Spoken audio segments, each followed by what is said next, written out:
welcome to the Postmodern Art Podcast, the podcast dedicated to giving artists who are wowing the world over the platform they deserve. I am your host, Nathan Ragland, and for today's episode, why don't we just kick back, relax, get a little bit of uranium-topped pizza, and enjoy ourselves a conversation with one of the most electric guests I've had on this podcast to date.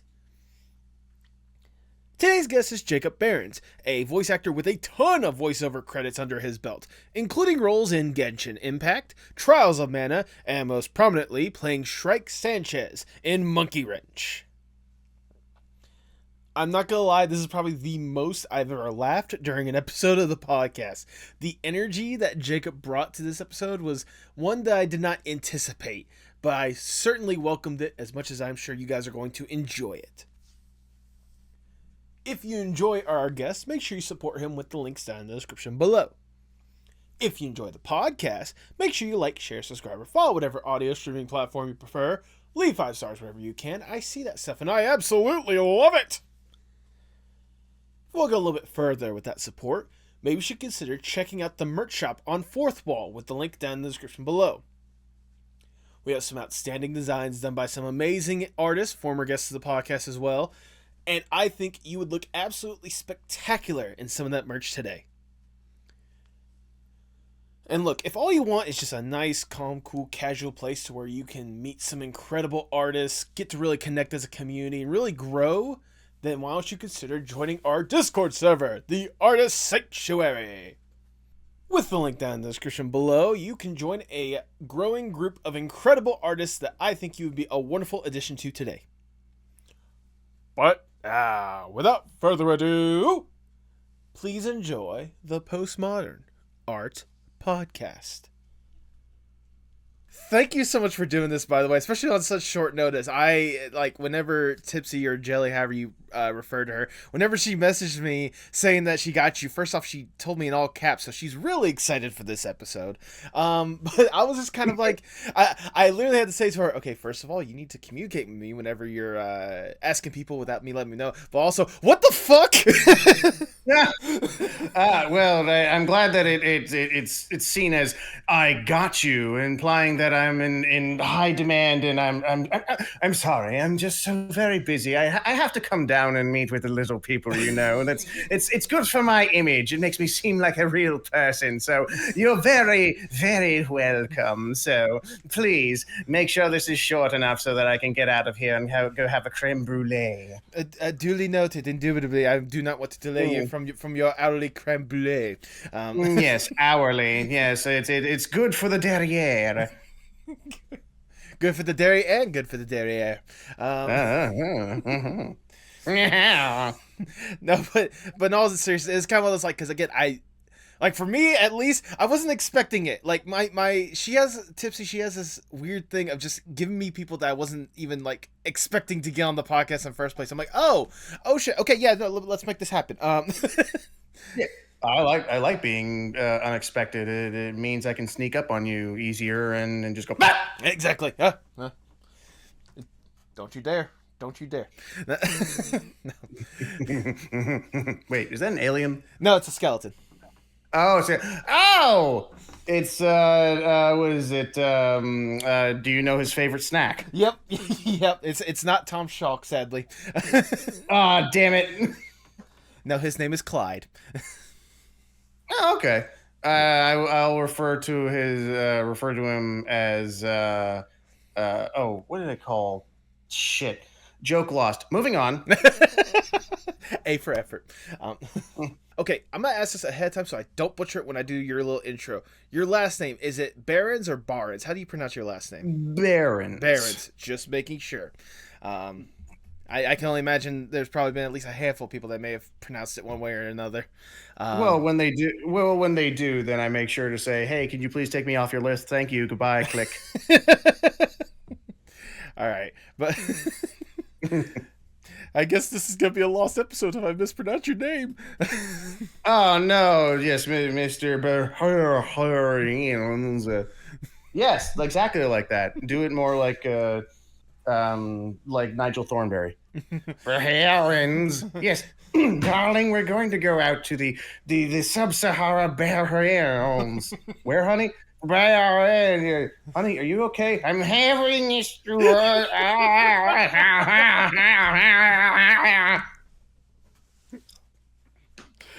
Once again, thank you so much for taking the opportunity to do this, because it's going to be a great episode. You think so? I know so. Do you have any Be questions? careful. Do you have any questions or concerns before we get the show on the road? Oh, I have many concerns in life, but I don't think that's going to be solved in this podcast. So how does that make you feel?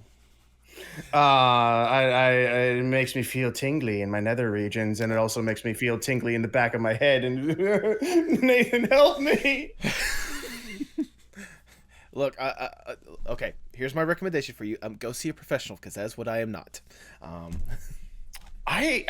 You assume I have money. You assume I have money.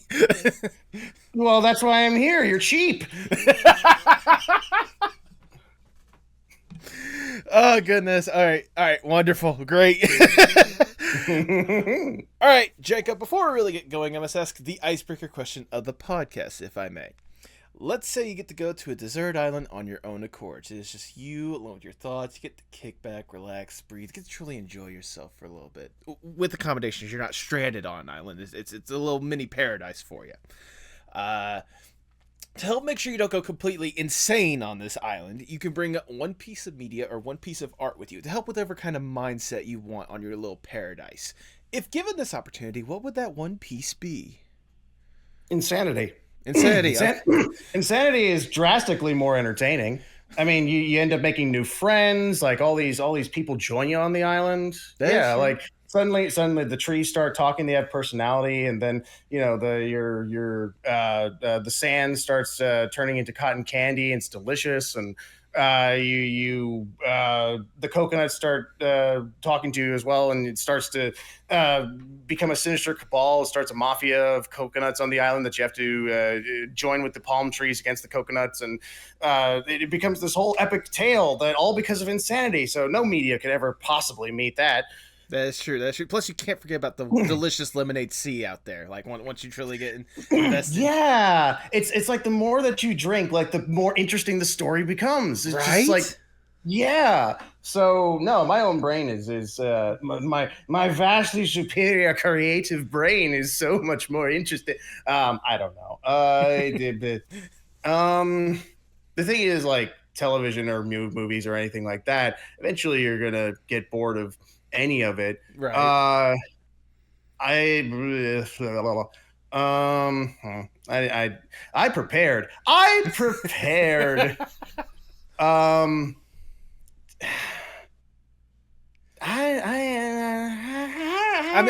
mean, if it helps out, again, keep in mind whatever you want to consider like media art. So, like, movies, TV show, video games, music, like whatever you consider in that realm of it or whatnot to help you narrow down your answer. Like that's all fair game. I'm not very limiting.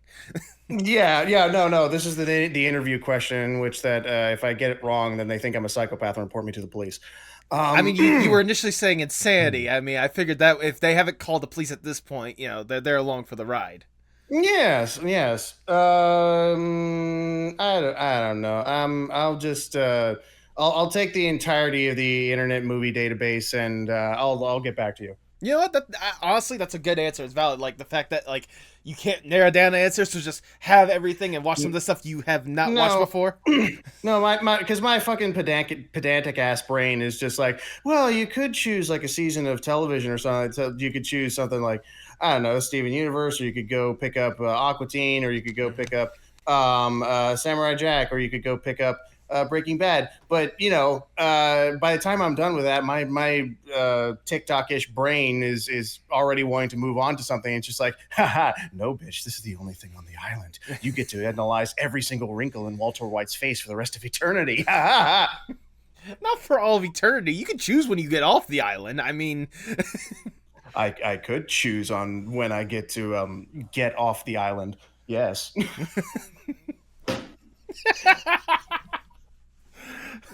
Anyway, we're spicy. Like I said, spicy podcast. Good. It's very rare that this podcast gets to be spicy like that. I enjoy spicy. Picante. Indeed, indubitably.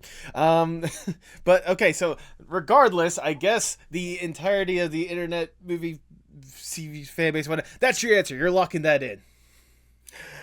Oh God, no. I'm gonna ask the audience. Hold on. K50. This person of the audience says Garden of Band. Oh fuck. Okay. Yeah. No. I'm going with my answer. Yes. Final answer. What do I get?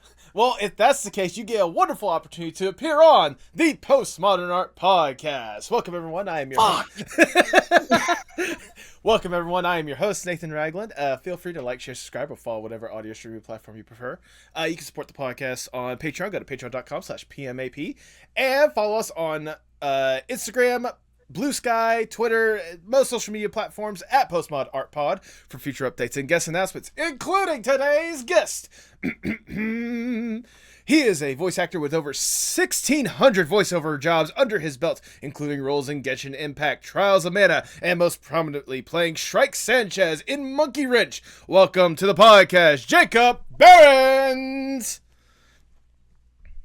Okay, that was good. So, a couple notes. Okay. We just need to roll it back. Okay. So, you were a little bit rushed in the beginning. Okay. You want to be able to like really, the audience is just going to kind of like really want to hear every single one of those talking points. You know, you don't want to kind of garble it or anything like that.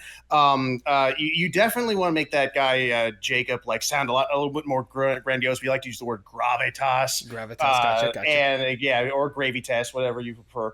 And but I like what you did. All right, let's do take two, okay? And rolling whenever you're ready. All right. Including today's guest. He is a voice actor with over 1,600 voiceover jobs under his belt, including roles in Genshin Impact, Trials of Mana, and most prominently playing Shrike Sanchez in Monkey Wrench. Welcome to the podcast, Jacob Barrens! Yeah, I like that. We'll chop off the first part of the first one and then put it together. Good job. Okay, moving on. All right, moving on. How are you doing Hello, today? My name is Jiminy Glick. I'm here today with this wonderful talent here. His name is Nathan Ragland. Nathan Ragland. Nathan Postmodern Art Podcast. How are you doing, Nathan Postmodern Art Podcast? I am doing wonderful, Jiminy. It's an honor. It is an honor. Did you choose that name, Postmodern Art Podcast, or are you part of the podcast family? I believe I was kind of doctored into the podcast family. That's so very interesting. I love it. Do you think that name is a bit too long? It's like having a big mouthful. It's a very lot of mouth. Nathan Postmodern Art Podcast. It doesn't really roll off the tongue. It doesn't feel like it's rolling off the tongue so much as I got an iguana stuck in my throat. Well, I mean, like, you know, I feel like, you know, having that big prominent name like that makes it feel a little bit more important, you know, when you have a big name like that. Prominent name. Oh, wonderful. You can tell I've been enjoying lots of Jiminy Glick lately. No, I'm glad that we derailed the conversation right off the bat with that little Jiminy Glick thing, because God, that is just a character at the very least. Oh God, like I love that they brought him back so many times. And Martin Short is brilliant. And yeah, if you ever want a chance to see him actually possibly break characters, you watch the Kathy Lee Gifford one. Yes, because she keeps right up along with him, and it's wonderful. Okay, Jiminy aside, let's get back to Jacob, if I may. Oh, okay. That guy's okay. No, like, don't get me wrong, I enjoy Jiminy, but I am here for Jacob, all right? And Jacob, I gotta say, thank you so much for taking the opportunity to be here once again. Trust me, like, knowing kind of the impact you've kind of had, and that, especially after doing some research, seeing the impact I didn't realize you've had when it comes to some of the incredible voice acting work that you've done, I feel honored to have you here on the podcast, and I cannot thank you enough. But before we really talk about the stuff you are doing these days, I want to go back just a little bit and learn more or less the origin story of Jacob. What got you interested in art and voiceover work in the first place? Wanted everyone to like me. That's a good start. I want everyone to like me, and had low self esteem. And if I did the funny voices, and if someone liked what I did, then everyone would like me, and then I would be happy boy. No, not in the least bit. Yes, I gotta I gotta make sure that every single question is derailed. That's my shtick. You'll figure that out and get sick of it in a few moments. 3, 2, 1, sick of it. So yeah, I love animation ever since I was a little kid, and I have dumb hands, so I can't draw. Okay. I never thought about writing because I hated writing. And I was just like, okay, well, I guess I'm just going to enjoy animation from afar, like the wall, or was it wallflower at a dance, and getting to watch animation, having a fun time. Hmm. But when I was 16, at Anime or Orange Anime Orlando, Okay. there was a workshop being run by Sandy Fox and Lex Lang. Let second take. And it was about voiceover, and I was like, voice over. Wait, there are there are people doing those characters. There are people doing those voices. Hang on a sec. I can do voices. I could be in the cartoons. I could be in the cartoons. Let's go do this. And I really enjoyed it and started pursuing it. And 4 years later, I gave it up. Oh, wow. Wait! You have me in the first half. Not gonna lie. Yeah, I tried for 4 years to figure out how to do this. I live in St. Pete, Florida, so Okay. it's a city of a million, but still, like, it was hard to find any sort of acting anything around there. Like, there was theater, of course, Hmm. and certainly theater technique works along with it, but it is not voice acting. I attended a few workshops, but I could not figure it out. And for 8 years, I tried to pick up an entire new career in entertainment, doing audio editing, Okay. trying to just be in the booth at the same time as voiceover was going on, so that in this magical moment, maybe the actor just did a few takes and the director's working on it, and I look over and go, hey, maybe the voice should be done like this, right? And the director slowly pans over his head and looks at me. He's like, could you do that voice again? Yeah, like this, right? And it's like, you're the next Marlon Brando. That parrot voice has been what we've been looking for this entire time. Get in there, champ. And no, that didn't happen. But yeah, I picked it up again for this, that, and the other reason. Around age 27-ish, and went Okay. full time at like 29, and been doing it ever since. And yeah, it's my dream, and I will be doing this until the day I die. Good. I'm glad you are, because especially the stuff you have been doing and getting the opportunities you have been getting, I would like to hope you keep doing it for at least a good couple more years. That's all I'm trying. At least asking for. A good couple more years. That's all I got. Is a couple more years. Thanks for the timer, buddy. It's like, that's what you got left in it. That's what. That's what. By the tone of his voice and by his conviction, he sounds like he's got at least a couple more years in him. The old girl. Jesus. No, but in all seriousness, like, I could especially see you, like, especially the range you kind of have, like, doing this for the rest of your life. And I sincerely hope that, like, you get those opportunities. And, like, especially hearing that, like, there was a period to where you weren't doing this, like, baffles me, like, more than anything else. Especially hearing some of the stuff you've had a hand in, and hearing the opportunities that you've had, like, just knowing that there was a period to where, like, that wasn't even like if it was a thought, it was a far off thought. That, like, baffles me. Like, was it almost discouraging to have to, like, step away from it? Oh, it was extremely discouraging because, like, I tried my damnedest to try and get into it. I just couldn't find the avenues. Oh, Jesus. Hold on, I'm going through puberty. Hydrate before you dihydrate, folks. Exactly. But yeah, I mean the logic that I gave myself, and oddly enough, it was terrible. It was Aquatine that made me, convince myself that I couldn't do this, because when you look at the credits for that show, you have three actors, and one of the actors is the director. And yeah, it's an Adult Swim show, and they definitely have a different production than a lot of places. But looking at like how many artists there were and how many post production audio and coordinators and all these people, I have this crew of like, it had to be at least 40 or 50 people for Aquatine. You only had three actors, and one of them being the director. And it's just like, that is an extremely exclusive job. I have to be so goddamn good to get into that job, and I don't have what it takes. Obviously, like I can barely book these little fan projects online, so I can't do it.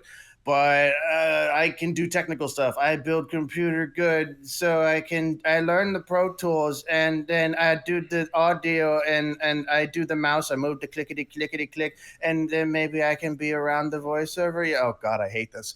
And yeah, I I found it again, oddly enough, and this is going to seem cheesy, but the show that made me think that there was a change in the voiceover world and I had a chance was Steven Universe. Okay. Because the main voice cast, except kind of Zach Callison, but he had maybe one or two voice credits under his name, but the rest of it, they weren't all that prominent. Like Michaela Dietz had some stuff in San Andreas. Dee Dee Magno Hall had a musical theater experience, but no voice acting experience. And of course, Estelle had absolutely no experience whatsoever in voiceover. And what is it? Shit. I can't think of the last name off the top of my head either. Yeah, So. Mr. The Best Show himself. But none of them did. And I was just like, there's a change going on. It's no longer every single role being played by Tom Kenny or Grady Delisle or Tara Strong or Frank Welker. Well, a little bit less Frank Welker at that point, but man's the Marlon Brando of voice acting. He doesn't need to take as many roles nowadays. But yeah, there's a change going on, and I came back in. I couldn't stay away, and I've never worked harder for something or wanted something harder in my life. And that was voice acting. I love it, and I can't ever get away from it because it's so prominent in the media that I love. And it's the greatest thing that it's the greatest fun and love that I have of doing anything. Is doing this job, and when I'm in that booth, getting to be in these worlds and be these places that don't even exist, or talk to people that don't even exist in times and places and dimensions that are outside of reality. And it's just an amazing experience that I can't get anywhere else. And yeah, I'll do it to the day I die. Good. I'm sincerely happy to hear that, especially knowing that like it took kind of a change in the industry, especially for a show like Steven Universe, where nowadays people give it crap for all sorts of different aspects of it, but like especially considering the voice acting aspect of it, like the people that voice acted on that basically gave their hearts for those roles. Like they did a really good job putting everything into that, and especially like you said, they may have had like little to no experience beforehand, but the fact that they made those characters like their own, they made those characters believable for you. Like it's encouraging to hear that was the thing that like brought you back in. So I'm curious, all right, so you've been out of it for a little bit. Do you remember some of the first work that you were getting, or at least the first bits of work that you were like proud of, like, okay, this like it validated you getting back into voice acting? Well, let's see. Well, the big one that reaffirmed everything about what would it have been? About two and a half to 3-ish years into this, doing this full time. I got to meet up with the fantastic, wonderful Kal-El Bogdanov, There's a reason why he's named after Superman. And every single time I get to work with him, be it in a workshop or on a production, the man is just, he makes you feel like a superstar, and he actually is the reason why I'm ever so slightly trying to dip my toes into directing. Okay. Because he just inspires me so much. But he cast me in Trials of Mana, Yes. which was, it really just re-inspired me because I got to live in the world of Mana. Mm-hmm. Which, up until that point, I had little things here and there, but I only ever got to live in these worlds for like an hour or 2 hours or something like that for a character role, and even less for commercial, because I'm not living in the world of Intel or Del Taco's new Supremo taco didn't really tickle my fancy for living in an interesting world. But yeah, with Trials of Mana, for over 2 months I got to live in that world, and for 3 days out of the week, 4 hours each day. Sorry, what did I say? 3 days a week, 4 hours a day. Okay, I got it. Sorry, rented brain. Yeah, I was getting to live in this place and experience everything that this character Duran was experiencing, and meeting these people, and it really reaffirmed all that. In contrast, the very first the very the very first voiceover gig that I got getting back into this was it was softcore porn. Oh, lovely. Oh, we get extra spicy on this one. Yeah, we are. No, and the thing is, like, it was this comic website or whatever and I say that because it was like half a legit story and half prawn. But yeah, it was very weird jumping back into this whole thing. It's like, oh man, I'm ready to do characters and ready to do all this stuff, and then I have to do some very interesting efforts that I've never trained for or never was prepared for, and no one ever told me how to do that kind of stuff. So I'm like, it's $500. I've never seen that much money in my life doing acting, and prawn sells, I guess. I'll say, as long as they're willing to pay. I mean. Yeah, they were willing to pay. Yeah, so that was my first experience. Trials of Mana, career affirming, getting to work with a fantastic, amazing director, first ever legit voiceover job. Prawn. It's all experiences. At the end of the day, like, you're gonna keep those near and dear to your heart. Maybe not so much the prawn. It's kind of a plaque in the background at the very least. I'll keep it near and dear to somewhere. Oh goodness, that's. I mean, it's incredible to hear that. Like, especially you got to be a prominent voice in such a influential game when it comes to Trials of Mana, because I know that especially whenever they announced those games, like, at least the re-release, stuff like that, people were going crazy over that stuff because it was like such a near and dear to like so many different people. So I imagine for you, being able to live in that world has to be like a wholly different experience, being one of the people in it. Yeah, it's the whole. I mean, I'll say it. It's the reason that I do this. Like. I like I said, I love animation, I love video games, and I love so many of these worlds that that these writers create.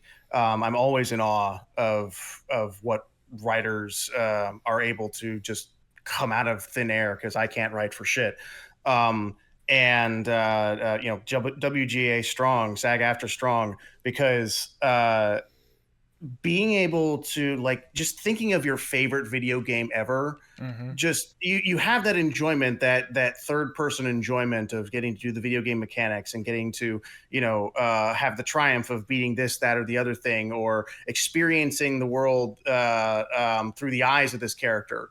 But what if you were that character, like Right. actually in every single once you have become fully dedicated to a character, as you do when you're an actor, you you are there by every single one of your senses. You can smell it, you can see it with your mind's eye, you can hear it, everything. Your skin is tingling because of the humidity in the air around you. You feel the leaf brushing along your arm as you're walking through this jungle. On camera actors get even more because they get costumes, they get props, they get other actors to interact with.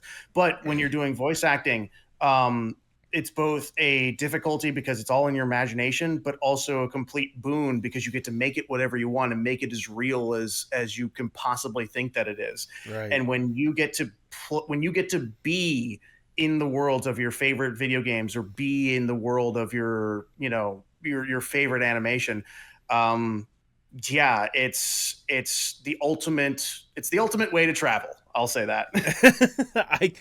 I could not agree more. See, for me, I've been dipping my toes into voice acting here and there and getting like little opportunities and such.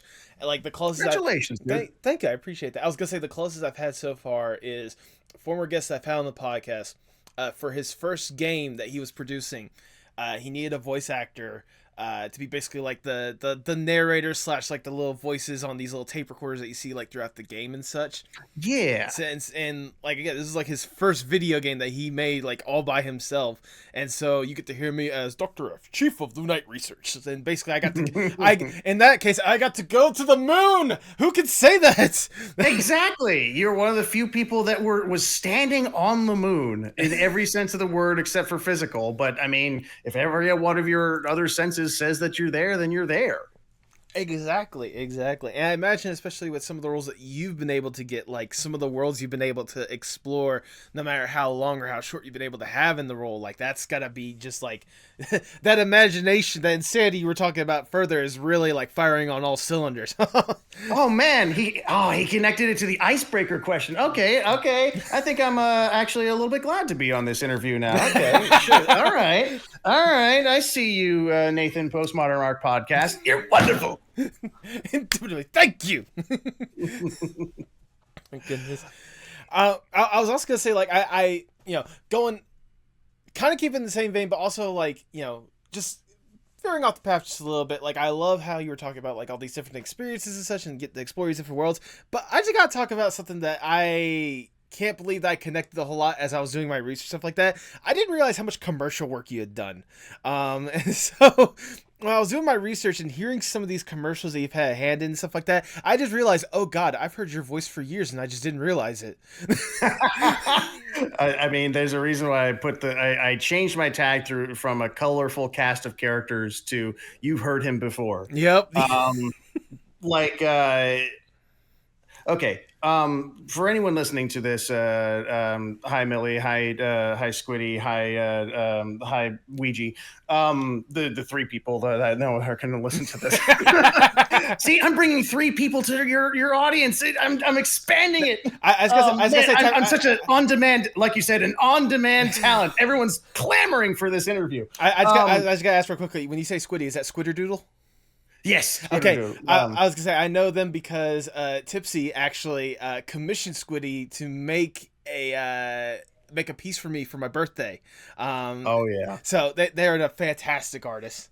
Oh God, they are like, I am in awe every time they put something out. And Cupcake, my other friend, is a fantastic artist as well. But I'm so glad that you commissioned Squidderdoodle and Squiddy. Come on the podcast. You can find stuff to talk about. Just come on the podcast. It'll be fun. It'll be fine. It'll be fine. One, I'll probably have to ask them. Two, I'll probably be the one. I'll probably go to them to commission them to do the thumbnail for this episode. So who knows? Aw, absolutely. Well, please. Like, I'd be honored for my episode to be associated with Squiddy's art.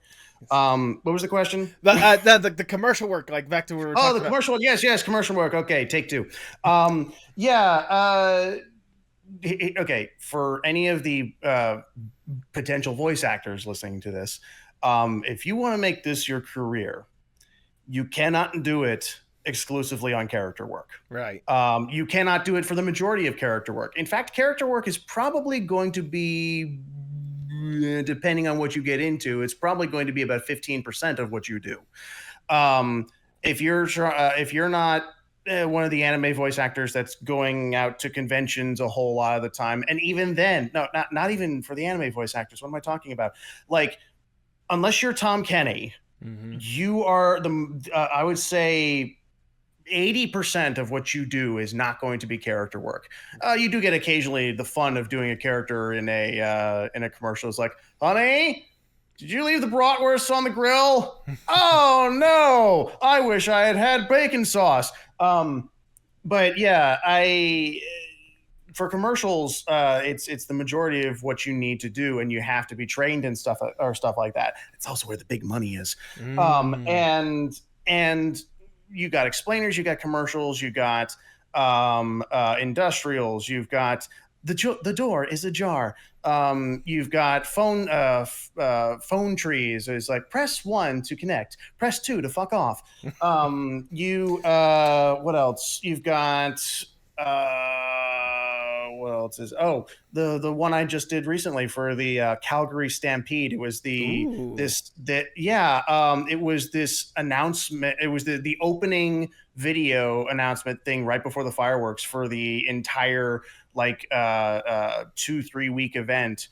Something I'd never gotten to do before was this epic, heart-pounding kind of video, and it was super fun. But you're always finding these new genres, and if you're trying to get into voiceover and do this as a career, you want to train in as many of them as you can as possible, and the ones that you're comfortable with.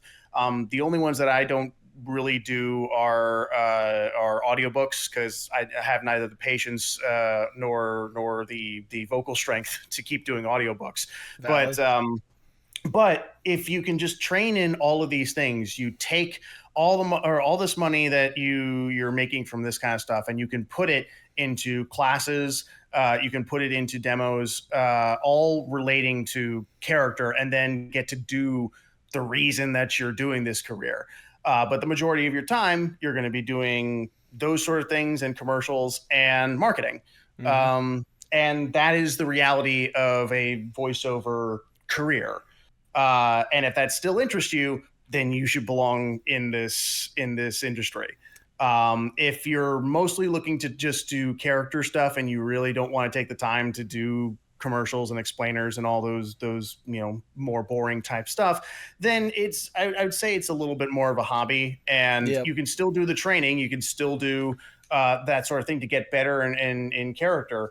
But there just is a reality that I had to discover getting into this, that the fun that I have doing this is going to be limited to what I can channel from the majority of commercials and explainers into the character work and the marketing to find more character work and getting agents to get character work and that sort of thing. And just to emphasize the point, when you're getting an agent, the very first thing they're going to listen to is your commercial or your commercial demo. Fair enough. Like you have to have a solid competitive commercial demo first and foremost. And if they like your commercial demo, then they'll listen to your animation and your video game and interactive and all that kind of stuff. Okay. But you have to be good in and competitive in commercials.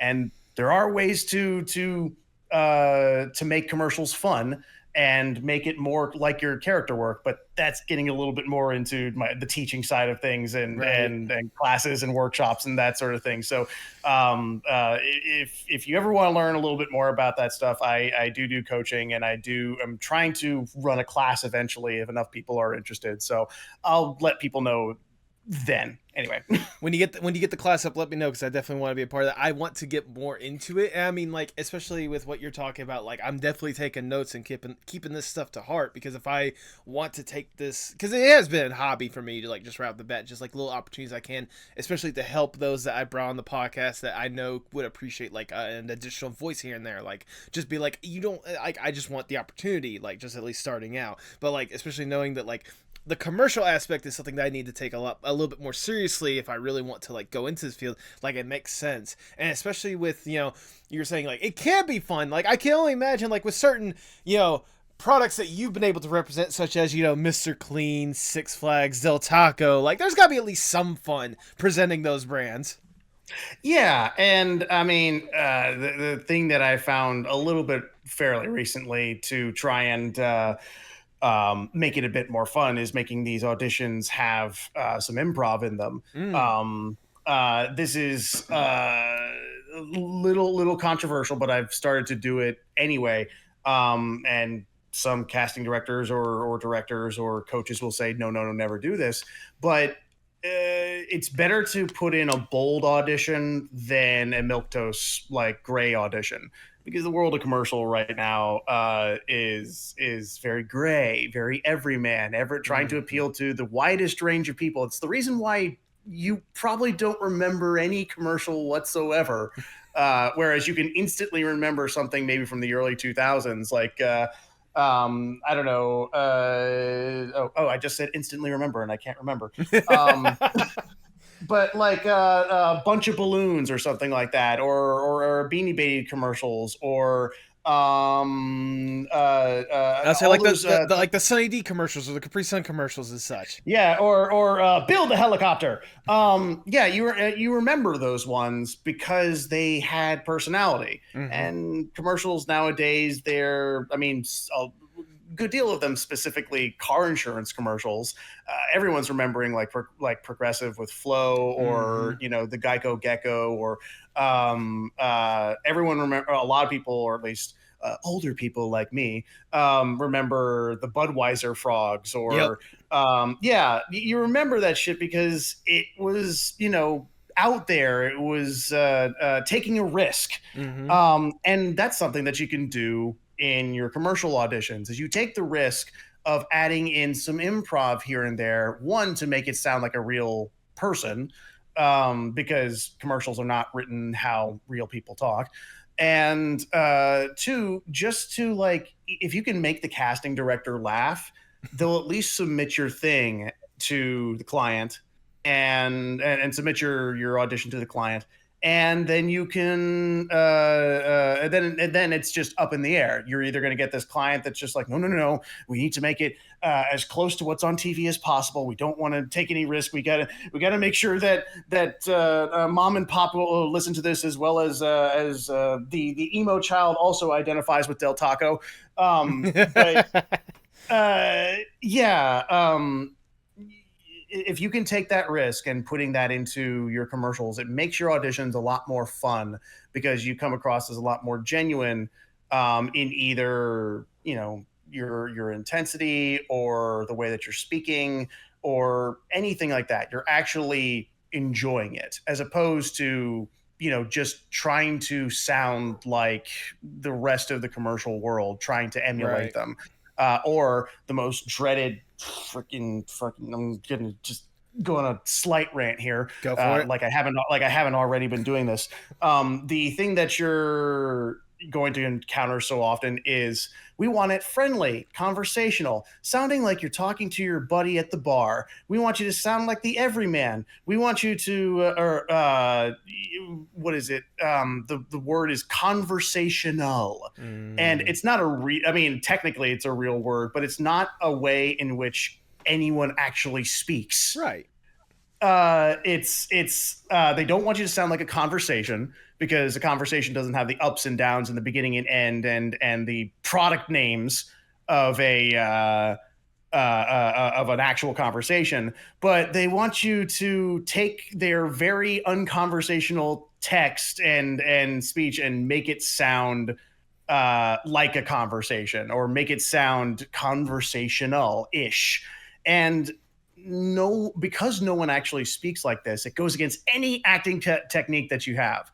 You're supposed to identify with this character. You're supposed to see what environment they're in. Who are they talking to? What happened before that conversation? How are they feeling at that moment? What is their intention? What reaction did you want out of your scene partner? All of that stuff. And how so much commercial is taught, it flies in the face of most of that. So if you can add in that improv, add in that enthusiasm, and feel fearless to bring you, actual you, not commercial you, into this, and be willing to change their script, you can, or just a bit, enough that it feels real to you, or that you make it funny, or that you make it interesting, then you can start to really enjoy your commercial and explainer and industrial type auditions, and that helps you really get through the career and get to the fun stuff that you really want to in the character. Right, absolutely. And I mean, like, you want to talk about the fun stuff, especially with the characters that you have been able to get. Like, you've had quite a bit, so I can only imagine trying to trudge through the conversationalist, the conversational kind of commercial work and such at times or whatnot, like just to get to that fun stuff. Like you said, it pays, but also like I imagine you pine for those like character opportunities more than anything else. Please, I want an outstretched hand to the hand of God. Please give me the give me the role. I can do it. I can do this voice. I can do this voice. I can do the pirate. I can do Patchy the pirate. Please, just hire me. The characters you have been able to get a hand in and stuff like that, like you've been able to really embrace some characters, like both ones that are wholly original and ones that people may have recognized for years on end. There's a couple that I did write down, especially when it comes to the video game aspects. We already talked about Trials of Mana a little bit, but I mean, I imagine some of the other ones you've had a hand in, such as like Genshin Impact, like the fact that you got to provide a voice for that, especially with how prominent of a game that is. And like it must be incredible to really embrace yourself in a video game more than anything else, especially when it comes to characters. Yeah, Genshin Impact was a lot of fun. Getting to work with Chris, and that was for Kusela. Um, those were a fun. I've played at least, what is this point, about 8 characters in Genshin. Oh wow. Yeah, they're the few named ones. I can't mention just yet the other ones because it hasn't come out yet. But Mm. yeah, that was it's almost seems like a mini audition, but also getting to, when you get to live in that world, you're not really thinking about it being an audition, I guess is a way to put it. But yeah, Genshin, being able to do all of those kinds of characters, getting to not only show that range, but also getting to live in all different portions of that world from so many different perspectives. It really tickles my pickle when tickles the voice acting pickle. And yeah, for video games, it does depend, because with something like Trials of Mana or Genshin, being a bit more anime focused, it's a little bit more heightened. But a real fun thing about video games is that you really get to tap into that. Uh, I would say on camera type acting, but really trying to make it as real as possible. With stuff like Last of Us, elevating the medium. Mm-hmm. Yeah, video games, you get to bring it down a little bit, and um, really feel like some of these on camera stars do, where it's feeling, I don't want to necessarily say realistic, because there's not to say that the acting in more anime focused games isn't realistic, but like in the game Lake, we're getting to Yes. play Mickey. um I really got to tap in with um, DB Cooper directing me, and just really feel like a regular person and existing in this world. And it's a lot of fun bringing that little aspect of myself that makes me identify with this character and making it me, but at the same time embodying this very real experience that someone can go through, because the game is set in reality. Right. And getting to jump from person to person in the real world, into lives that so many lives that I could never experience in one lifetime. That's the beauty of video games, and getting to not only do the realistic part, but also a realistic, uh, maybe one day getting to do a more realistic type character in the real world, but that's been changed ever so slightly, like with something like Last of Us. That's Hmm. what I really love doing with video games, is it brings out that that that more real world feeling acting, as opposed to with animation. I get to really just like bounce off the walls, or I get to just dive into it, and have a lot of fun with it, as well as keeping it realistic. Yeah, no, I can only imagine. Although I will say, when it comes to video games, like I hope it's realistic to a certain part, because I can only imagine if you want to be as realistic as the world of Judge Dredd, like you did for that mobile game or whatnot. I don't know if I want to be a part of that world. That seems like a very interesting world to, Yeah. to be a part of. Well, yeah, and God, that was a role I never thought I was going to play Oh wow. with Judge Dredd. Yeah, because like I don't really see my vocal range being in the range for something like Judge Dredd, and I do the voice right now, but I really have to warm up for that voice. Mm. But uh, yeah, I can't say I'd really want to live in Mega City One. Um, the thing is that seeing like something like the Peach Trees Tower in Dread, or seeing Mega City One, I don't know. I start looking around nowadays, and it seems like a few things here and there are starting to move in that direction. And I always tend to go back to the movie Dread, or go back to Mega City One, and think, okay, how can I prepare to Yeah. be like that badass in Mega City One? Do I really have to? Do I really have to start picking up like a law degree to start being able to spout it out? And do I need to get some sort of automatic um, uh, sense of justice? And do I need to start wearing helmets and pauldrons and all this sort of thing to prepare myself for when the world becomes Mega City One? I don't know, but yeah, I don't think I'd want to live there, but I feel like I might eventually have to learn how to wear pauldrons to live there. Here's my little guide on how to prepare for living in a world like that. Okay, step one: move Uh-huh. the fuck away from there. Get as far away from that city as possible.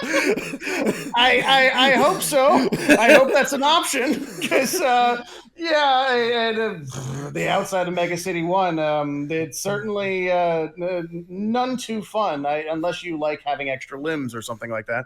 I mean, I think extra limbs could be cool. I mean, I can get more done. Well, yeah, yeah, you can certainly sift through more sand, and dig a little bit faster, and then maybe if you get another leg, you can run faster from the mutants. There we go. That's exactly how it needs to be. Goodness.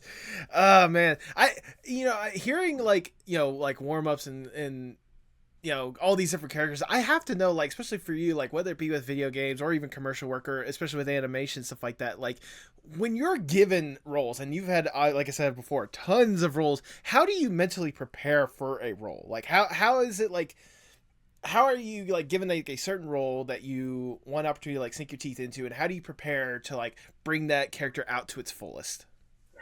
Well, first fetal position, Okay. then existential crisis, realizing I'm not good enough, then completely giving up, then coming back and saying, no, I'm the greatest, Okay. and then reading along the script and say, oh no, I can't possibly do this, and then looking at it through the script is like, no, this looks like it's going to be a lot of fun. Then fetal position again, then some throat coat tea, some warm ups, some more reading in the script, and preparing, and thinking, okay, this might work, and this might work, and then going back in fetal position and just going to bed. Okay. Okay. Yeah. At what point? At what point does the crying come in? Is that like during the field Oh, positions? that's all. Oh no, no, that's during the entire time. The That's entire. That's why I'm entirely. that's why I'm constantly hydrating, is because constantly crying, and yeah. And and yeah, for preparing for these things, it's very short notice. Okay. Everything is like a 24-hour turnaround in this world. Okay. So I've had it where audition comes in, you read through the specs, you read what it's going to be used for, usually because commercial or explainer, that sort of thing. And you follow your instincts and you just go. And of course, you develop those instincts over time. But yeah, you got to get this stuff done. I've had auditions that have a 1 hour turnaround. Oh wow. Where the casting director fucked up and they didn't send it in at time, and it's due for the client that day at 5 p.m. or something like that. So this is very fast paced, and you really need to be able to both follow your instincts and be able to self-direct and figure out exactly what you're going to bring to this, and make sure you do not follow that instinct of, okay, what do they want? What do they want to, do they want this voice? Do they want this read? Do they want it to sound like this or anything like that? Because clients don't know what they want. Right. they don't know what they want.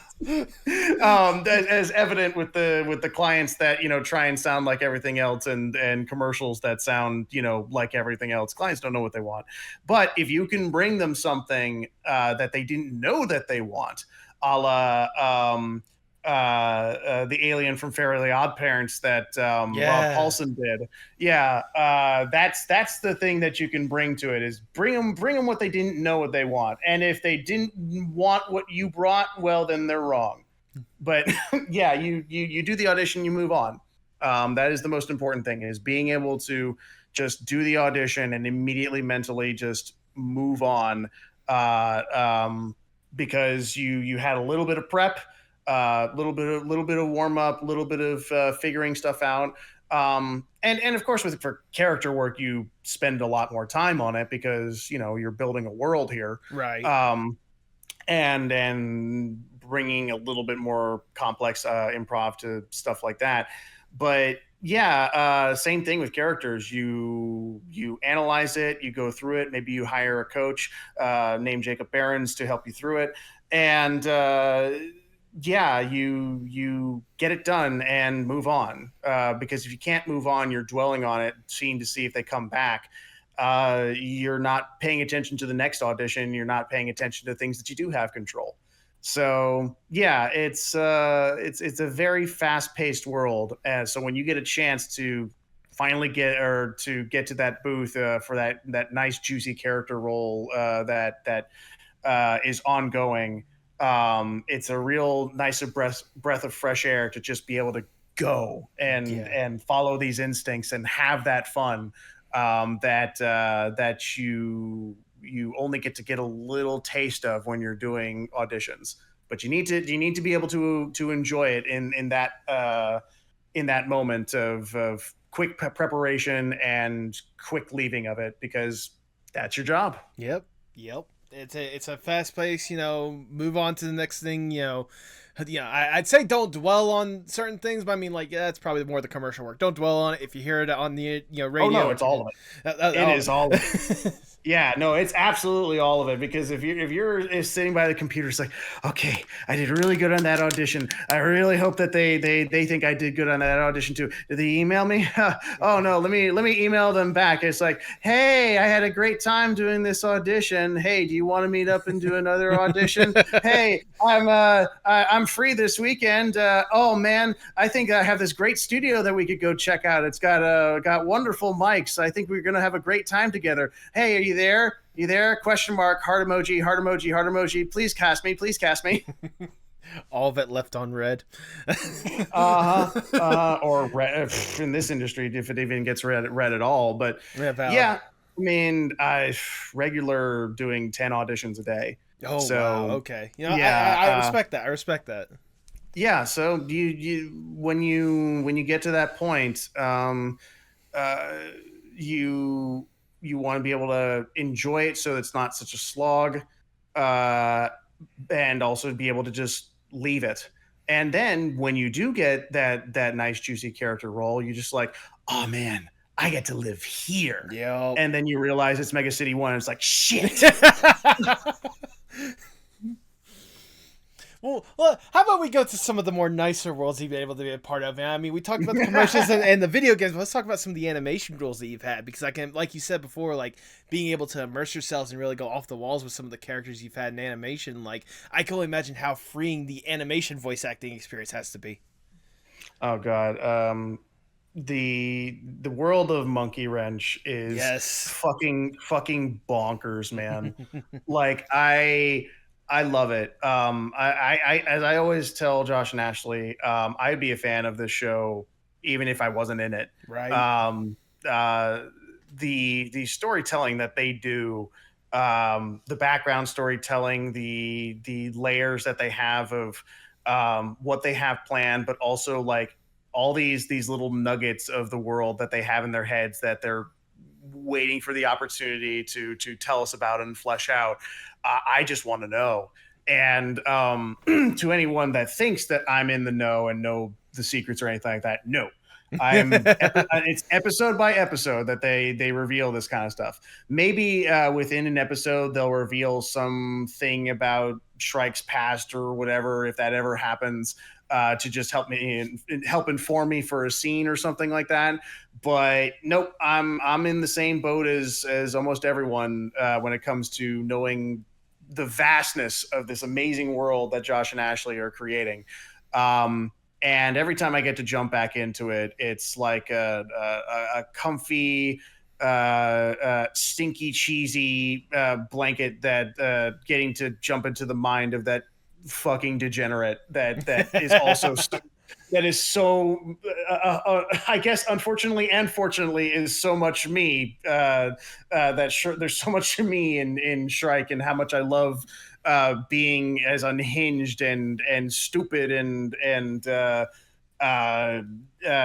crazy and a little endearing, but so hyper focused on media and just living his best life and putting in the least amount of effort. The dude is fucking nuts, and I love playing him, and I love thinking of ideas for him, and I love living in that world, and any opportunity that I can get to do it, I'm gonna jump at it.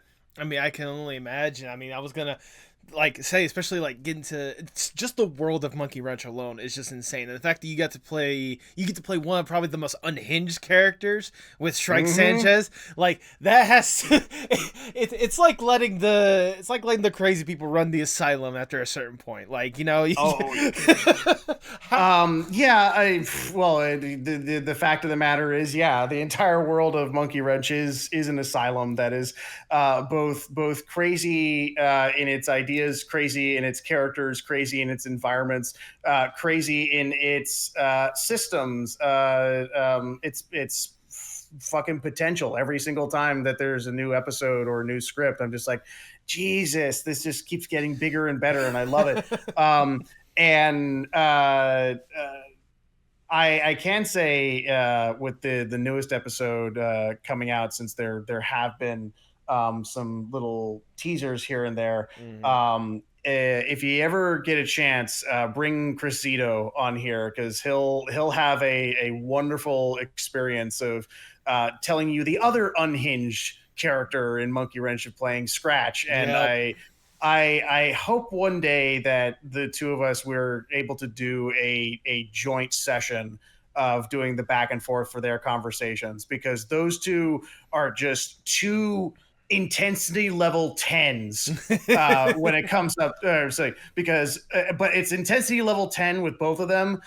One of them being a complete smarmy asshole, the other one being complete stupid off his rocker asshole, and they're both of them butting heads. The both of them interacting is just some of the most fun that I've ever seen on screen for a cartoon. When those two just tend to interact with each other, like whatever little bits we've seen so far, and I can only imagine, especially with the newest episode, it's just it's like magic, but in like the most disastrous way possible, you know? This fucking train wreck is gonna be awesome. There's gonna be bodies everywhere. It's gonna be twisted metal and blood geysers, and both of them are going to be spinning and smiling. It's like The blood, the carnage. It's wonderful. Yes. I have to know, how did the role for Shrike even come to you in the first place? Like, how did you get the opportunity to bring this character to life?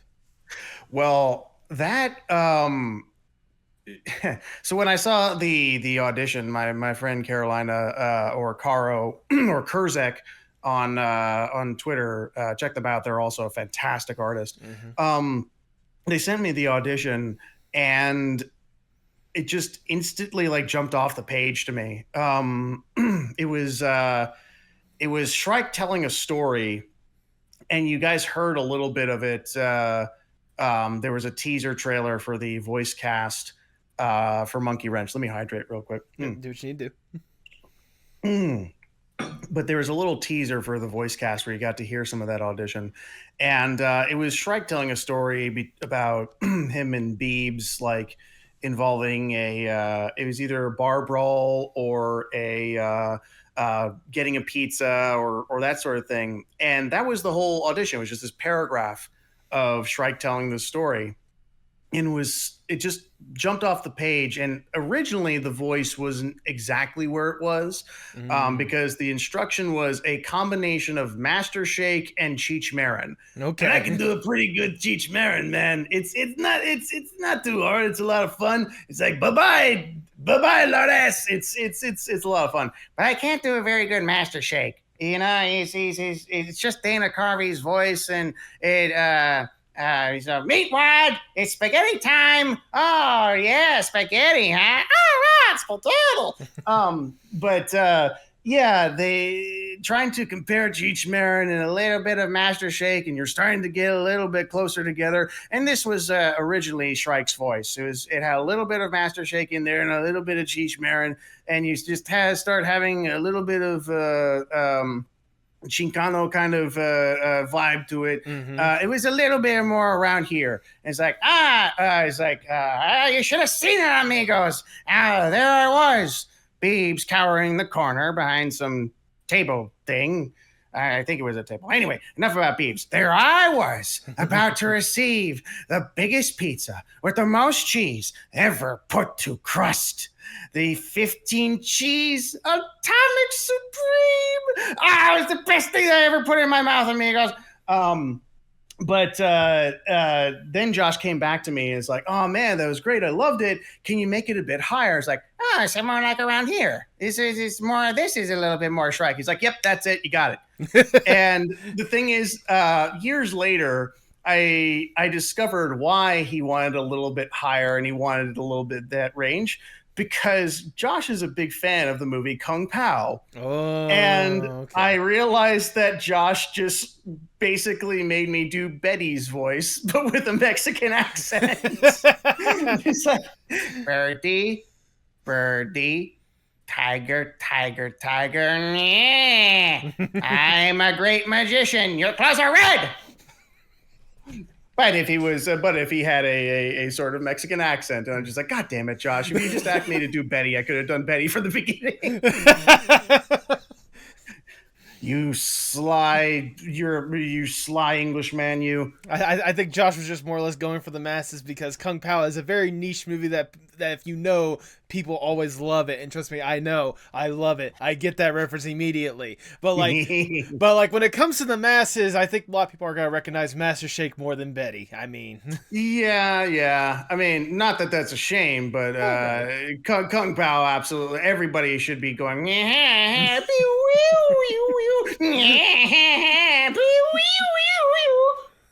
And like you've already kind of illustrated it, especially with, you know, what's to come. But I have to know, like, ever since you've been able to fully immerse yourself with the role of Shrike, like, it has to be like surreal. Like, how's the experience been bringing this character to life? Oh, like a burp of food that you forgot that you ate. It's been fantastic. I mean, like, because he's so unhinged and because he's just like pure id. He always just kind of jumps off the page to me. And Josh and Ashley are very open in how that I interpret a lot of the lines that they write. So I'll have a whole bunch of ideas, and do a 1, 2, 3 of the line, and maybe they have an idea for how they had it in their heads, and we'll do that one. But I'm all I the best way to put it is when I see the final product, or I start to see screens of it put to voice and whatnot. I was so in the moment whenever I do those scripts and living in that world and just being this psycho dude. Mm-hmm. I'm just like, wait, I did that? That was me. Wait, that was me? When did I say that? I didn't say that. No, you can't make me. No, I never said something to. No, leave me alone. Yeah, so it's just always a surprise to me, and because he's just so much fun, and how much I love living in that world, and how brilliant Josh and Ashley are in their writing and ideas. I just I don't even have to really feel like I have to create much. Like I even have to make him into something, or be creative enough to form him into something, because the lines just inform who he is and how he decides to do things. And because in that moment I am Shrike, it just feels natural to say the things that I'm saying. Mm-hmm. Josh and Ashley, and particularly Josh, has known this character for so long. He knows exactly who he is, and Ashley has added brilliantly onto him to make this character that I just so effortlessly can jump into and be and have fun with. Because if I get to, just go on and make a whole bunch of noises, think, okay, what are some of the situations that Shrike may be in? It's like, okay, he's running. Oh, he's laughing at something. He's a dumbass. Or he's got some sort of he stubbed his tongue. Put the battery on. Or maybe he's fighting someone, but he's trying to be all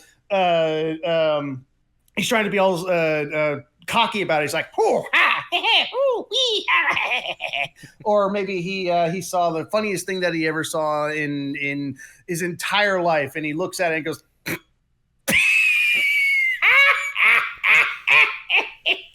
and then he sees something really, really scary and goes, and it's just, I don't know. It's just being able to make noises as him and knowing him is so effortless, thanks to Josh and Ashley, that I enjoy every second of it, and just can come up with stuff off the top of my head, because the two of us are just so intertwined as individuals, for better or for worse. Yeah. I definitely love the fact that he's there's no indication of who I am as a person. That Shrike is a selfish asshole that only cares about pizza and being lazy and doing the bare minimum of work that it's required for him to be able to survive. No, this has nothing to do with me. No, I'm sure it's just a coincidence more than anything else. It's a character. You're investing yourself in a character. I'm just a character. Sure. You're just taking the character with you sometimes in real life. Just the fact that I've been ordering uranium and sprinkling on my pizza has nothing to do with this. I hear it's got a nice little extra spice to it. I personally haven't tried it from experience, but the tingling is what makes it fun. Oh goodness. And I mean, like, I can only imagine, especially with like roles like that, and again, just the vast majority and the vast range of roles that you've been able to have. Like, I have to know, like, thinking back to whenever you started voice acting and then dipped out of it and then got back into voice acting, like, does it amaze you more or less how far you've been able to come along as a voice actor? Like, the characters you've been able to voice and the opportunities you've been able to get since you've really invested yourself in this? Nathan, Postmodern Art Podcast, I am fucking fantastic. I love it. I'm going to be the most amazing voice actor. Look how goddamn far I've come. Just look at my impressive chest of work. Just look at the biceps of characters that I have going on. Look how I flex. How amazing my vocal skills are. Oh, so many girthy commercials commercials. So many pumped up, swole explainers. Oh yeah, oh yeah, I'm an Adonis of voiceover.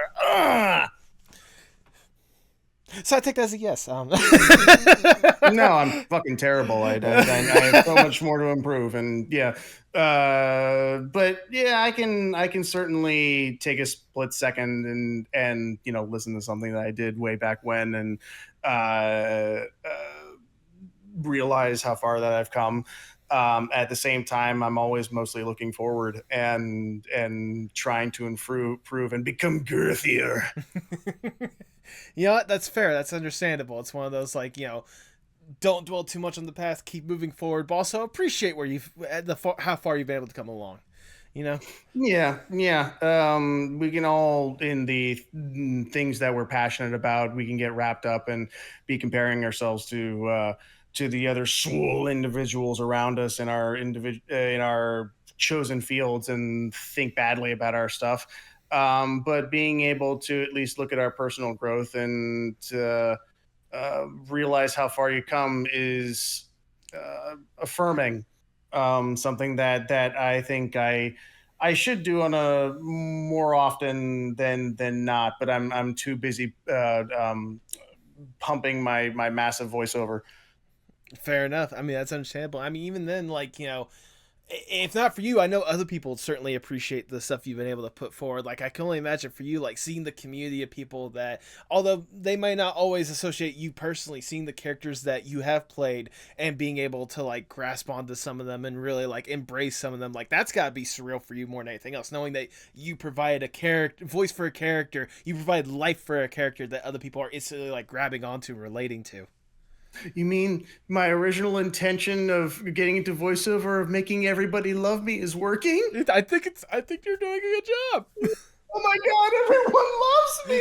Oh, I finally have meaning in life. People actually man, now I can personally affirm. I can have self-confidence because I have outside affirmation. That's how self-confidence works. My life is finally fulfilled. My entire reason for doing this career of making people like me is finally affirmed. I knew it was the right way to go. Jacob, do you need a hug?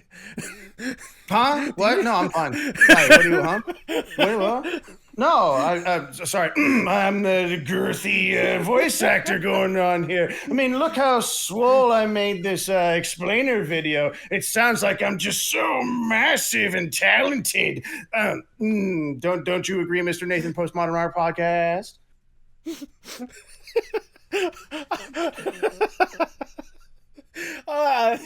The interview's still going on, my boy. Yes, it is. What's so funny?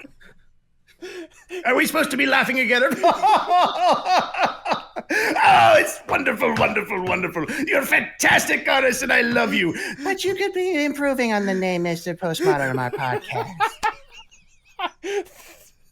Jacob, you are a character and I fucking love you. Oh,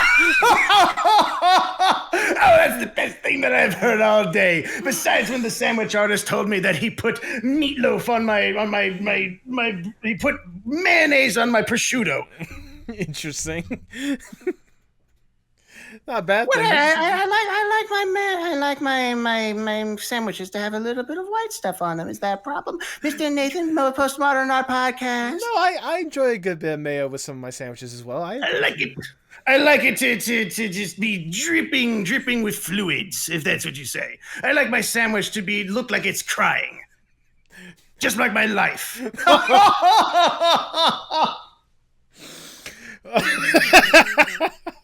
Oh, man. Have I lost you? A little bit. Good. It means the interview is going well. The interview is going great. Oh, goodness. Oh, man. I don't know how we got on that tangent, but I fucking love it. All right. Well my plan is working. This is pulling people away from the self-deprecation. Nobody even remembers that now. All they remember is wonderful, wonderful, wonderful. All right, well, I'll ask this question instead. All right, so, you said you want to be, improving, pumping the iron for more of these voice acting roles or whatnot. And again, you've had tons of opportunities for some incredible roles. I have to know, is there a role or like a type of role that you've personally wanted to sink your teeth into that you haven't had an opportunity to really like embrace and immerse yourself in a kind of world that would be encompass this role, what would be like the one role that you would love an opportunity just to be a part of? Well, Mr. Nathan, Postmodern Art Podcast, there's actually there's a Daruma sitting on my desk in my booth that's got that written on the back of it. And it is working on a project with Rebecca Sugar. Okay.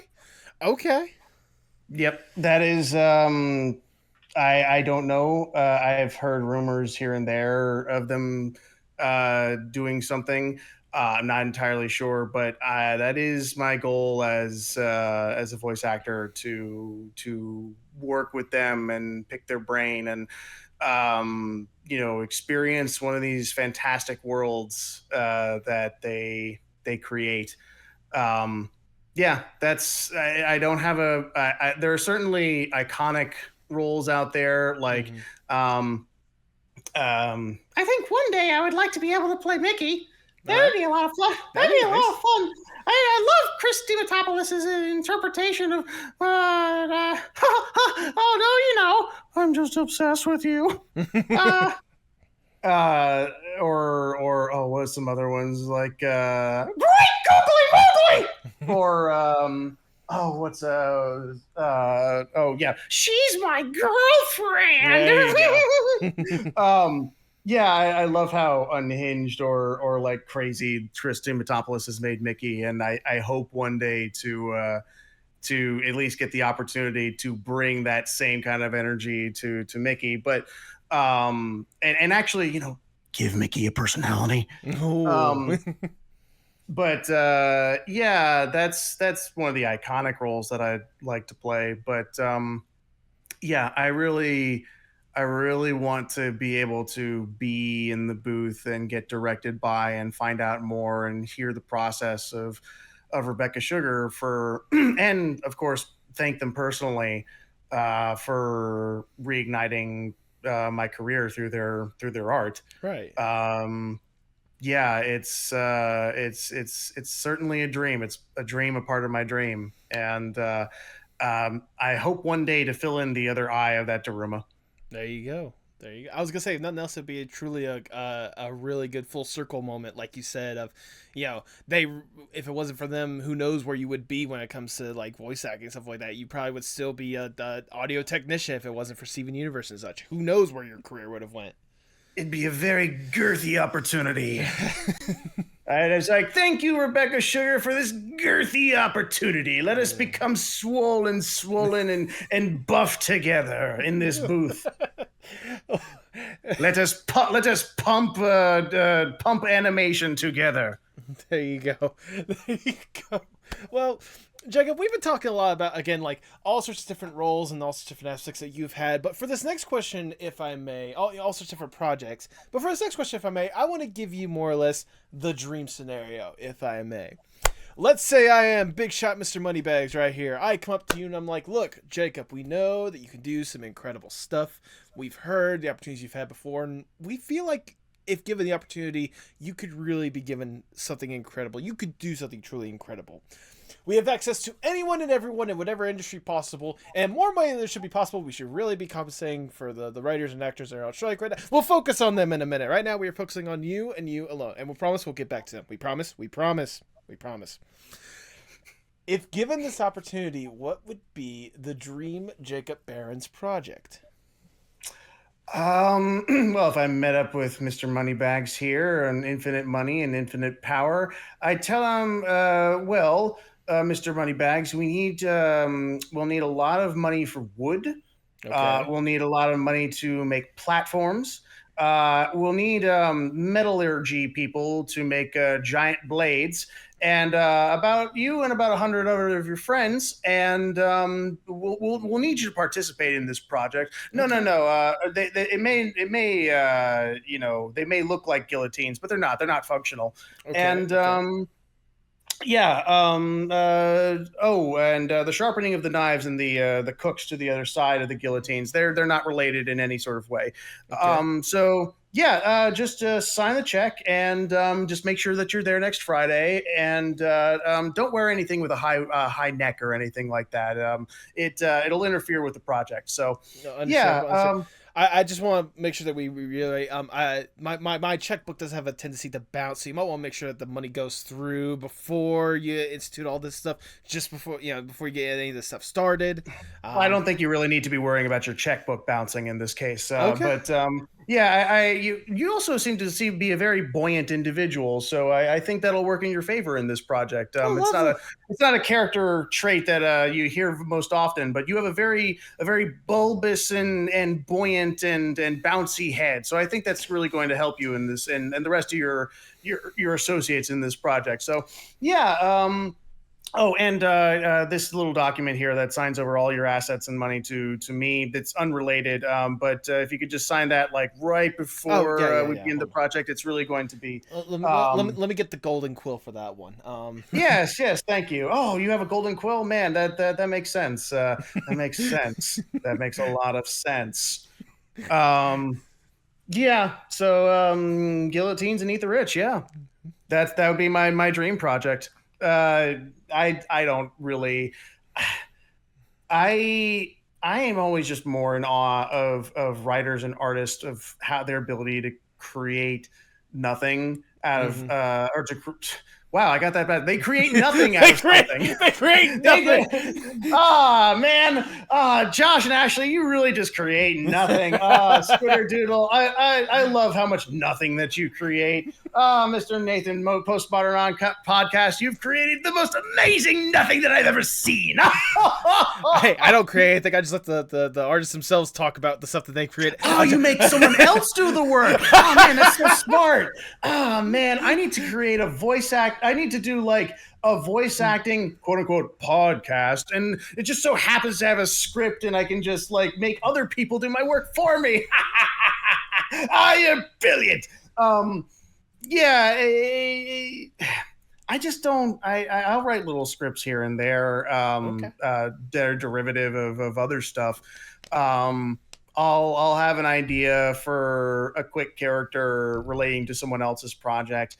I just as an actor, I excel at building on others' ideas. As I always say, especially for something like Monkey Wrench, I'm the icing on top of the cake that Josh and Ashley baked. True. It's the little bit of magic that helps it make it that much more real. But that's what I'm doing. I'm helping. I'm adding on to. They're the ones that are actually making and creating and baking the entire thing and making it all possible. Maybe down the line I'll start expanding it or enjoying directing or something like that. But ultimately I find like my job on productions to be it's going to be the most self-deprecating, the least creative, because like, yeah, I'm realizing something that someone else created and adding my own little spins to it, my own little flourishes. But they're the ones doing the meat and potatoes. They're the ones making so much out of this. Sorry, making nothing out of something. And yeah, I certainly take inspiration from them, but I mostly enjoy adding on and helping to realize, as well as bringing a few little ideas here and there that they may not have thought that they wanted to these projects. So infinite money, infinite power, infinite influence.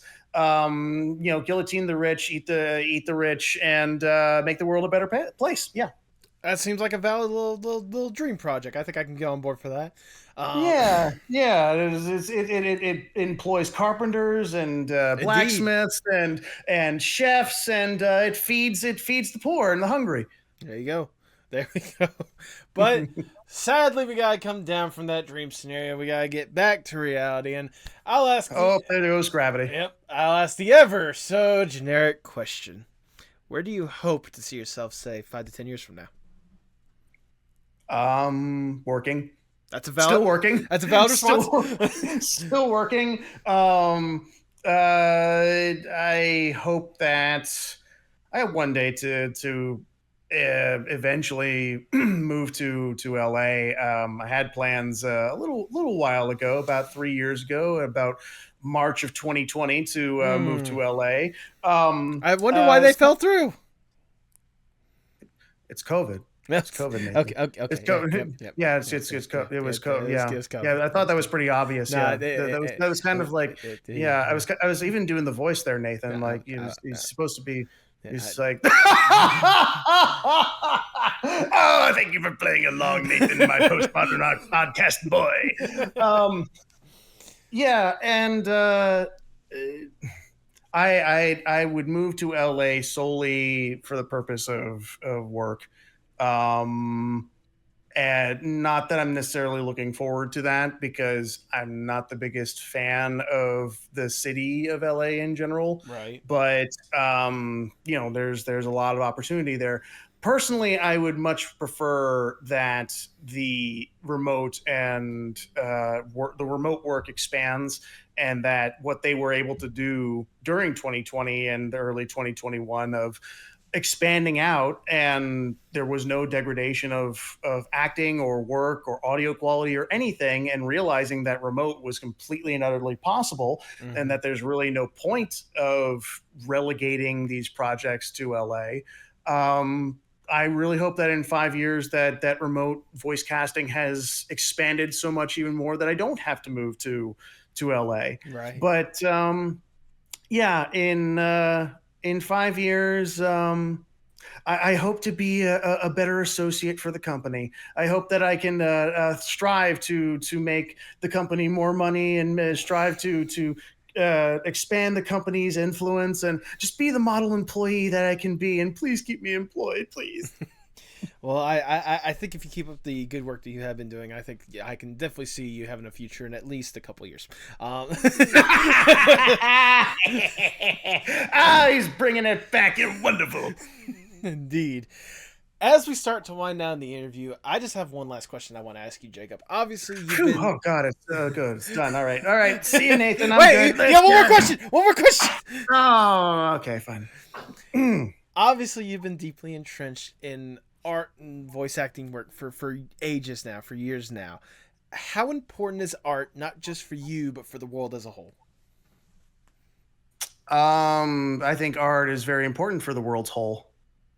Okay. It fills the world's whole widely and deeply. The world's whole has expanded thanks to art.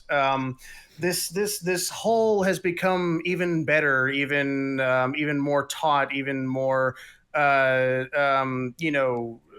better looking whole thanks to art. Art is a great influence on many a whole. And I think that art, you could even say, is a big whole itself. It fills us. It helps us realize this hole's depths. And I don't know what we're going to find at the bottom of that hole, but I think that art is really helping us, spelunk into as far and deep and spacious as we can make this hole be. Man, that first role back in the voice acting, the softcore porn, really had an influence you to this point, hasn't it? What are you talking about? What? I'm just talking about the world as a whole. It was your question. Jeez, you're the one who started this question with holes. That's whole. What's your obsession? What's your obsession? What's your obsession with the world's whole here, Mr. Nathan Postmodern Art Podcast? Are you trying to fill the world's hole with your Postmodern Art Podcast, Mr. Nathan Postmodern Art Podcast? That's whole spelled WHOLE. What's the difference? Well, hole is hole without the W is a deep cavernous place, and hole, I'm talking about the entirety of it with the W. Talk about this deep. Talk about this deep cavernous place here, Nathan Postmodern Art Podcast. You seem to. I mean, you said that you asked this question for each of your podcasts. So yep. I mean, you've obviously have a trend with holes. So yeah, I mean, I think I provided a very deep analysis of said hole, and if you want me to go deeper into this hole, I can. I mean, if you want to go deeper, I won't stop you. Okay. All right. Oh man. Oh wow. Okay, Nathan, Postmodern Art Podcast. This is quite the hole. All right. Echo. Wow. Okay, someone's been in this hole before. All right. And with that, All right, that's interestingly worded, if I do say so myself, Jacob. as long as I made you giggle, then I did my job. And if I didn't make you giggle, then it just makes it more awkward and it makes other people giggle. So, So Jacob, you didn't make me giggle. You made me full on laugh like crazy at one point during this podcast. All right, I think you've done a wonderful job. good. I would say, Jacob, that's all the questions that I have for you. I've already showered you with a whole bunch of praise, but I want to shower you with a little bit more because it's my podcast. I do what the fuck I want. Yeah.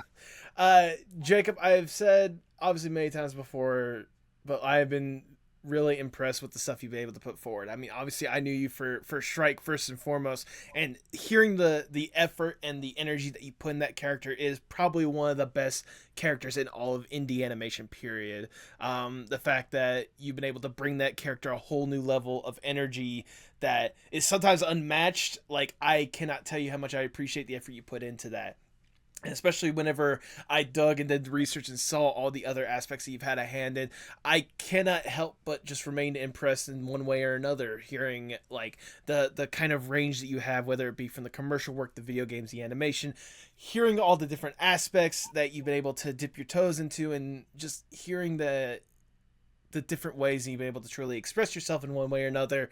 And especially now that I've had you on the podcast, hearing your story, it gives me a whole new level of respect, to the point to where I think the roof is like, speaking of holes, there's a giant hole with how high my level of respect has gone through with all this I've been able to have a hand in. And I cannot thank you enough for putting yourself out there. I cannot thank you enough for really, truly putting everything you can into this industry, because I think the industry is better with you in it, and you're doing a wonderful job really making characters that people cannot help but love. So please, please, please, I know you said you want to do this for the rest of your life. I sincerely hope you do get the opportunity to do this for the rest of your life, because you are providing incredible stuff that people cannot help but love. So thank you for what you do. Please keep up the incredible work. Thank you so much. You're speaking about my favorite subject, which is me. Man, if we could just have the whole podcast about you pouring on about how amazing I am, just oh god, oh I mean, man, that's kind of what I tried to do. Up. Yeah, I feel myself swelling up with all of this ego, and oh man, you've made me so buff, and yeah, give me some more of that, Nathan. Postmodern Art Podcast. Yeah, you look incredible. You sound fantastic. Right. Oh yeah. I would try to stalk you if I knew where you lived. Oh man, yeah, you should. I'm the most stalkable. Ooh.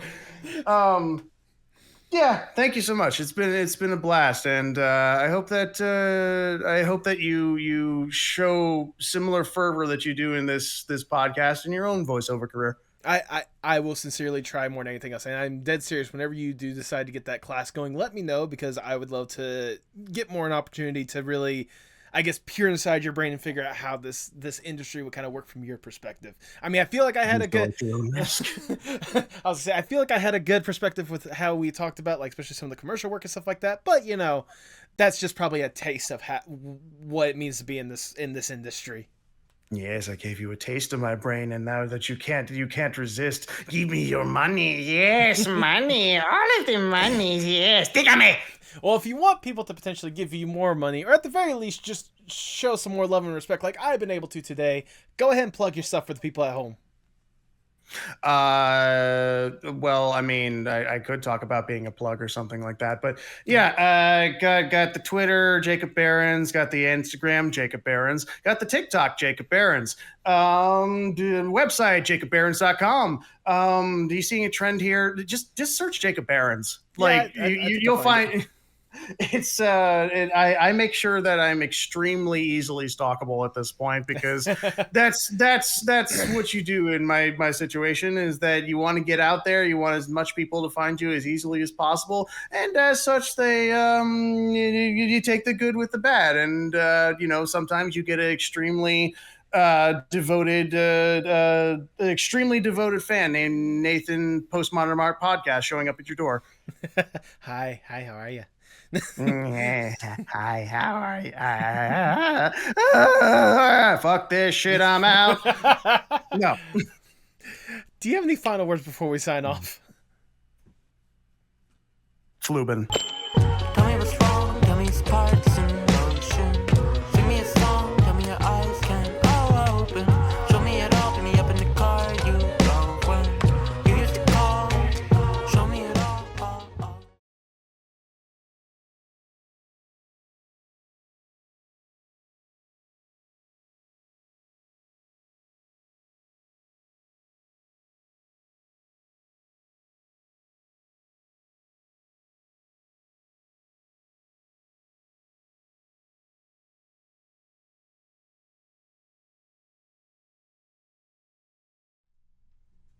Thank you so much for sticking around to the end. If this is your first time listening, I greatly do appreciate you sticking up to this point. Like I said in the intro, this was definitely the most I've left during an episode of the podcast.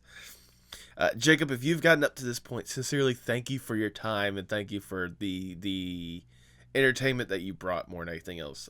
You were definitely a ball of energy that I was not expecting when I brought you on. Oh my god.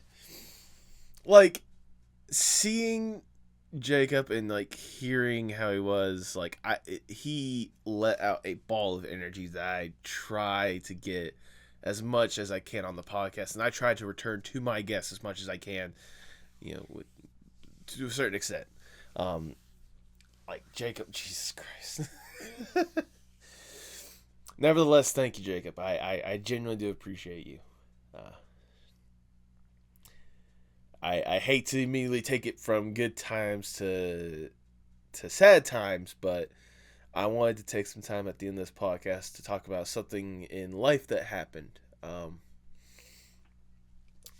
would have probably done this with last week's episode, but literally the thing that I'm about to talk about happened like happened like right before last week's episode premiere, but at the time that this episode is premiered, it would have been 1 week since the world has sadly lost Bray Wyatt, Wyndham Rotunda. For those who don't know who he was a WWE wrestler, that multiple-time champion there, that sadly passed away due to a heart attack that was brought upon by dealing with issues with COVID that exacerbated a heart issue.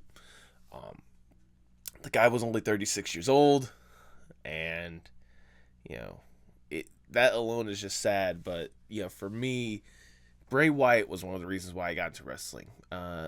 Bray Wyatt was a creative force in WWE, at least in my eyes, and whenever I heard the news, I was unsure at first if it was legit or not. But seeing that it was Triple H that kind of said it, no, it's kind of serious. I know I talk about wrestling here and there on the podcast, and that's because to me it's definitely an art form. It's an art form to where you can tell a story in a different way, in a completely in ways that are hard to really describe.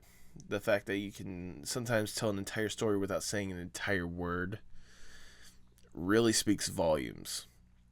Bray Wyatt was probably one of the best storytellers to come out of WWE. Some of the creativity that he had brought in, no matter what character he had brought in. And he was truly devoted to that character.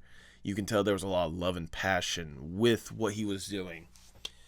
If you have not taken the opportunity to check out his stuff, I highly recommend go through and find whatever you can, especially the Firefly Funhouse match from WrestleMania 36 against John Cena. If you want to talk about how to tell a fucking story, that is probably the best example that he has ever done of that. especially whenever you consider like what wrestling is, and the fact that he was able to tell a story like that, like, speaks volumes. But more than anything else, like, I could speak on the creative force, but at the end of the day, he was still a person. He was a son, he was a brother, he was a father, he was a husband, he was everything. He sadly left behind a wife and 4 kids, and I sincerely hope for the best for them. I never personally met the guy, but he was a guy that I would have loved to have had on the podcast, especially whenever he was released from WWE for a little bit, and even whenever he came back from WWE. He was someone that I would have loved to have an opportunity to, just to understand kind of the love and passion he had for both the business, for storytelling, horror films, all sorts of stuff like that. And while I am saddened that I will never get the opportunity, at the end of the day, like, this is, the legacy he left behind is bigger than this podcast. He, like I said, he was one of the people that truly got me interested in wrestling. And I will always keep that near and dear to my heart.